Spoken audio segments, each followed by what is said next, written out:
बताइएगा, KPK ने जैसे खान साहब को 2 बार मुंतखब किया, खान साहब इस बार पंजाब में आ गए हैं, तो क्या लगता है कि क्लीन स्वीप होगा पंजाब से?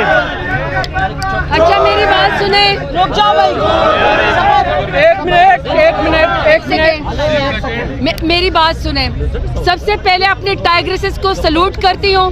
जिस तरीके से विमेन डे के ऊपर, इंटरनेशनल विमेन डे था, जिस तरीके से आप लोगों ने स्टेट टेररिज्म बर्दाश्त की, जिस तरीके से आप लोगों ने लाठीचार्ज बर्दाश्त किया, जिस तरीके से आप लोगों के ऊपर वाटर कैनन चलाए गए, जिस तरीके से आप लोगों के ऊपर केमिकल वाला पानी फेंका गया, शीशे तोड़े गए गाड़ियों के, इसके बावजूद आप डटी रही।